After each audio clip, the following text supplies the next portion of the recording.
Welcome back to It's Your Environment. I'm George Curtis, and we're talking about the Fox River that runs from Portage east 125 miles or so right into Green Bay. And it's an interesting historical river, and what's happening here this summer is really interesting and exciting. And we've got a fellow here who's outfitted just like he would have been a couple hundred years ago when he would be working the river for trappers or transporting goods up and down the river, and his name is Glen Gorsuch. Welcome to the show. Bonjour. We'd like to find out what you do and what's interesting about the river and how you're involved with this summer's project.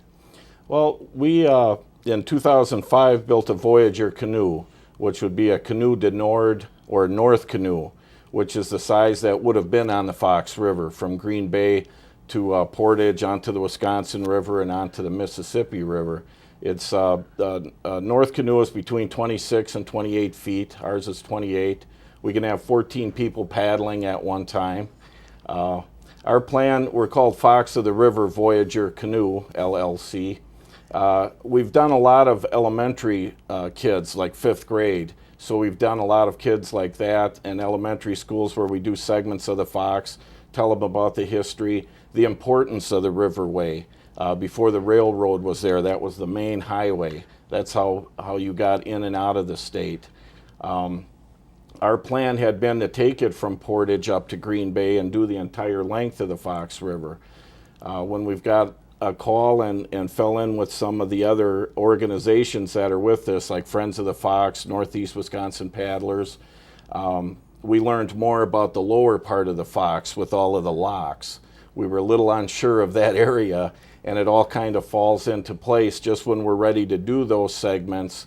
The Heritage Paddle come along. So we were glad to be part of that, and that's a segment that we just want to complete. So it works. A 28-foot canoe seems like a monster.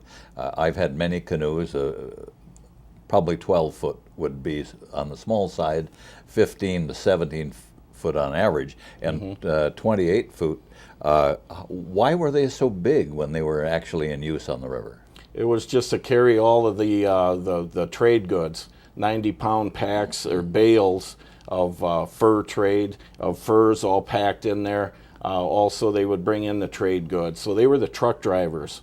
They were the travelers and truck drivers that just brought goods in and took goods out. And multiple paddlers, too? Oh, yeah. Our canoe would have had about 6 voyageurs paddling, and they would sit right on top of the cargo and paddle.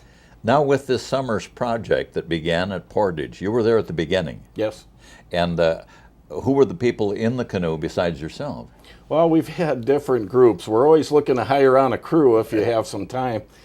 We've had Boy Scout Troop 77 from Baraboo was with us. We have other family groups, 4-H members.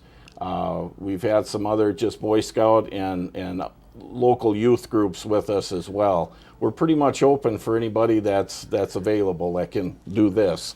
All paddlers, or you got some freeloaders on there? We got some cargo. There's some ballast that sit in the middle, but then they trade off and they can paddle as they change and they can move over. Well, Glenn, at this particular point of time, about half of this summer adventure is over. Tell us a little bit about some of the segments that people have missed that they may want to do on their own.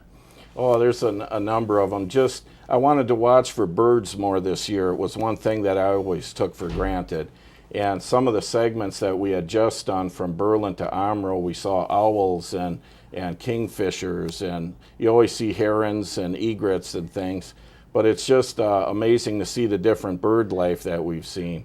The different stretches of the river. A lot of people go across the river, say in the Princeton area, twice a day, and they think nothing of it. They maybe swear at the river when it swells over the banks or something, but we like to get those people in the canoe and get them down there, show them the importance of the river and the beauty of it, and it kind of opens their eyes to what's right in their backyard. Well, at various stages of our history, the river had additional purposes. There were dams in some of these segments. Are any of those left? No, they took a few out between Montello and Lake Puckaway. They took one out, the Grand River Locks and Dam. The Princeton Dam is still there. The White River Locks and Dam system they had taken out about 3 or 4 years ago. So it is opening up. Now in Eureka, did you go right through those locks or did you pull out there? We had to portage around that. It's quite a portage on the lock side. We went close to the dam and the fish ladder area and portaged on that side. And you go through some great wildlife areas right on the edge of some significant marshes. You go through the bowels of some interesting towns, and you can see the part that the river itself played in the development of the town. I think that's so fascinating. Yeah, a lot of it, like the railroad bridge in Princeton, is a center-bearing swing bridge that used to get out of the way for boat travel when that was still important before that railroad grew up and overtook the river trade. Well, what's the most exciting part to you of this project this summer, of introducing so many people to our Fox River heritage? I think it's seeing all of the, just being a part of the paddling family. We've seen mom and dad and 2 kids in a canoe that to me looked overloaded, but they went through and the kids did great. You see older couples that are in their canoe and out paddling. So it's the age span is just fantastic. And it's just neat to be a part of all this. We're all helping each other in and out of the water, helping with their gear, loading up, shuttling. And it's just working together very well, and it's fun to be just part of that group. And you add some authenticity and education with the outfit and with your knowledge and your appreciation of the river.